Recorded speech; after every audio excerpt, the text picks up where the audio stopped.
Hey, what's cracking everybody? Welcome back to Computer Games Hardware.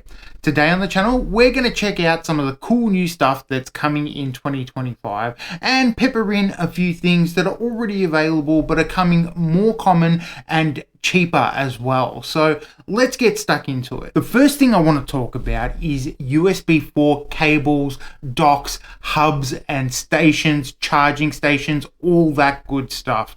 So some of this stuff has already been available for some time already, but as you might know, getting a USB 4 cable that's like 40 gigabits a second and 240 watts has been quite expensive, but I've noticed that they're just starting to creep down in price and become a little bit more available. So it's always good to see when you're on Amazon and things like that where they're popping up in the top sellers, and usually seeing the big like Amazon brands. I'm thinking like Ugreen and Cable Matters is one of my favorite ones. They have really good quality cheap cables that you can rely on. I use a lot of Ugreen stuff as well. And by the way, this video is not sponsored, so talking about that, this is just what I use. I will put some links that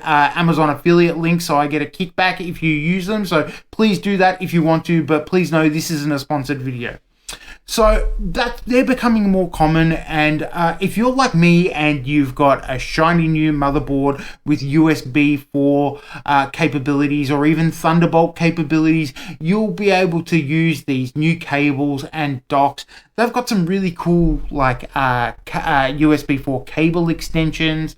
The USB 4 cables are just getting under $40 as well for like a 1 meter cable. I can't remember what's that in feet. Is it let me check. So the 1 meters are 3.4 feet, so I'm guessing that the 2 meters are 6.4 or whatever. While still expensive, they are coming down in price, and it's good to see a little bit of competition with those brands that we talked about. Anchor is another big one that has them, and seeing the new hubs and docks. So you know, if you want to charge your new Nintendo Switch, the Switch 2 is coming out. If you want to have that as a companion to your computer, you can get some of those cool new docks where you can charge it, you can put your camera in and all that sort of good stuff. So that's going to be pretty exciting when some of those innovations come for the desktop. 240 watt charging, so you're going to be able to charge your laptop with your desktop and charge your Nintendo Switch 2, all that sort of good stuff. So here you go. This is a Ugreen one that I've got here. It's one of them that you can put like a deck, a Steam Deck or something on, so it's got features like that. So this one's got all 10 gigabit a second, and that's how I plug in my mic and things when I'm streaming. So to go from 10 to 40 gigabits a second and have 240 watt charging in hubs like these is going to be a big boost for me, and I'm assuming for most other gamers. So check those out. Some of them are available now. Some of the bigger hubs, like the 15-in-1 hubs, are still quite expensive, but look at what your needs are. If you're only looking to like, you know, put in one USB and maybe an SD card reader and stuff like that, you know, you don't have to buy the most expensive one. Get the one that's going to suit your use case. And then if you need to upgrade, then so be it. And these things are also going to last the life of some of the other stuff that we've got on this list as well. So let's get to it. Hey, just want to jump in here and say, if you're enjoying any of the content on Computer Games Hardware, please chuck us a like, share, and subscribe. And watching the videos really helps me out. So big thank you to everyone who's contributed to the channel. You can check out all our socials. We've got Facebook, Threads, TikTok, Instagram, Blue Sky, all that sort of stuff. So you can visit us down in the links below. I don't use them too much, guys. I gotta be honest. I'm looking at actually reducing them. So if you have any suggestions about what platforms we should be on, or if there's another platform that better serves you guys for us to be on, like a Discord server or something like that, please let me know in the comments down below and I will sort that out. So if you want to join in the computer games hardware community, let me know and we'll make that happen.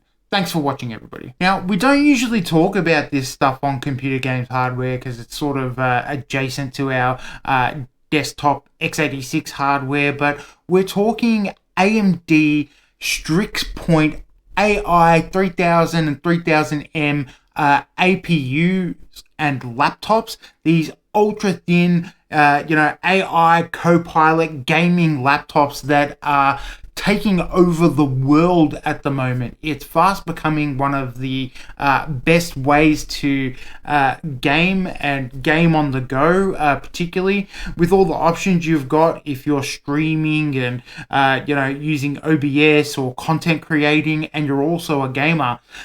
Some of this new hardware is actually pretty cool. The power efficiency on these things are absolutely amazing. So you can use them for gaming, for content creating, for school processes as well. So if you're a real hardware enthusiast and you're struggling with the x86 desktop platform at the moment, I strongly recommend considering one of these gaming laptops for you, because they are becoming unbelievable. My personal favorite is Lenovo and the ThinkPads, and the new ones are absolutely blazing. You can see my old 24 one stuck in the corner up there. I pull it out to when I'm on the go and things like that. I still love it. Lenovo, they've got the best keyboards on their laptops in the business, particularly the ThinkPads. Can't go wrong. But some of these RYZEN 3000 AI APUs are just unreal. Let's take a look at them. So what Ryzen's done here is they've gone with the streaming service name nomenclatures on their mobile and APU chips. So at the top of the stack, we've got the AMD Ryzen AI Max Plus 395. That is a bloody mouthful. It sounds like it should have a tagline like the one to game for AMD or something like that, because it's absolutely unreal. But this thing is an absolute beast. It's got Radeon 8060S graphics. It's got 16 CPU cores, 32 threads. It can boost up to 5.1, and the base clock is 3 gigahertz. It's got 40 graphics cores, and its TDP is 55 watts. Now, we know that you can boost the power on these things, but for an ultra thin laptop, that is absolutely fantastic. So next up in the stack is the AI Max 390. This is a 12 core 24 thread CPU, and this has the 8050 Radeon S graphics in it. This one has a 5 gigahertz max boost, but the base clock goes up a little bit to 3.2 gigahertz. So you see what they did there. That's pretty common in the desktop CPUs as well. And the GPU on this thing has a core count of 32 compute units. So, again, at 55 watts, the TDP for this is 55 watts as well. This is absolutely fantastic. So, depending on what your needs are, if you're like looking at editing some video, you go for the, AI Max Plus or whatever it is, the one to stream for AMD. Otherwise, if you're playing Fortnite, and I know I always say it and stuff like that, and you're only doing like light content creating or something, another really good option for you.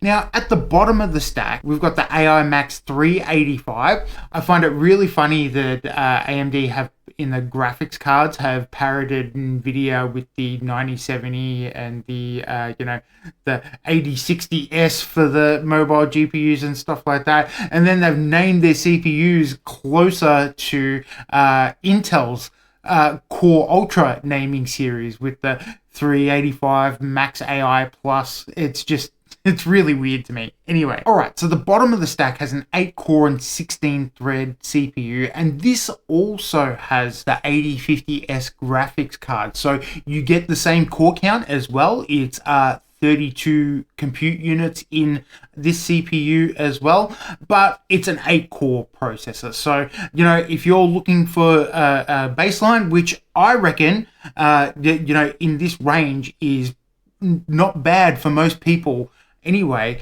this is still going to be a great CPU for you because you're still boosting up to 5 gigahertz and the base clock is up to 3.6 on this CPU. So you're getting you know, pretty good average usage for this thing. So, you know, maybe you're using a content creating suite, but you're not using video editing or something like that, and you're looking at playing the latest and greatest games at you know, high 1080p settings.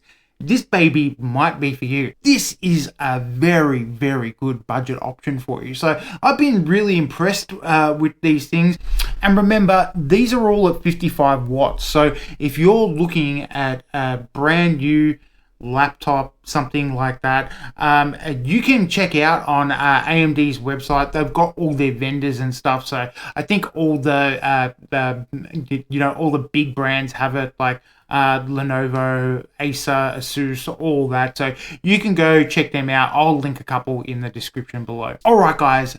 Now, I'm pretty excited about this because Gen 5 SSDs and storage is becoming more affordable in 2025. Now, Gen 5 drives have been absolutely crazy expensive up until this point, but I'm happy to report that real world prices are starting to trickle through. We've had some dips and ebbs and flows with the prices of Gen 5 SSDs. You've had periods of time when you can get them for cheap because of oversupply, but now they're starting to come down a little bit. Now, I'm not sure what tariffs and all this crazy stuff in the world that's going on is going to do to that, but as of today, you can get a blazing fast, reasonably priced 1 terabyte Gen 5 M.2 SSD, which is really, really big upgrade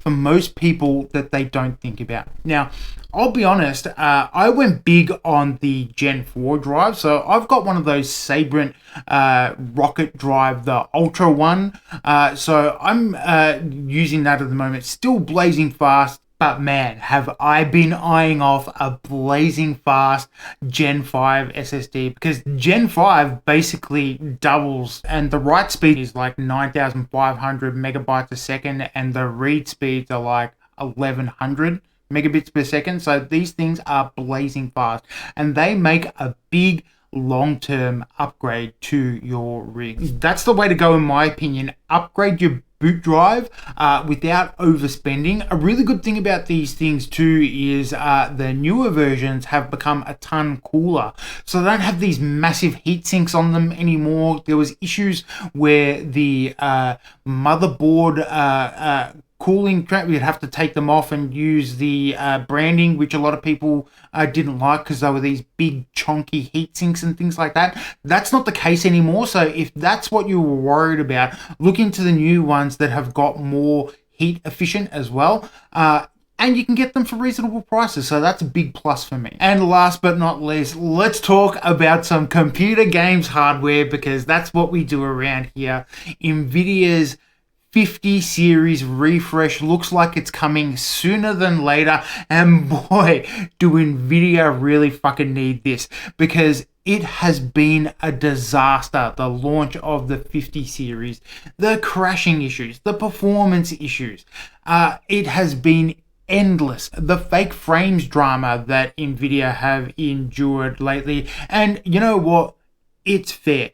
Now, the 50 series has some pretty good cards like the 5070 Ti and some of those lower class cards, but the big criticism on these cards is that they haven't matched the performance, the memory, and the rasterization as the 40 series done. They've tried to boost everything with AI and all these what was Jensen talking about, the tops and all that sort of stuff. So I don't think it's gone the way NVIDIA thought it would be. They probably thought this was a big win, but AMD have come with the 9070 and provided a price point that has really made NVIDIA customers reconsider whether they're buying, switching, or, sticking to it. Now, the big sell point that NVIDIA has is they've got DLSS 4,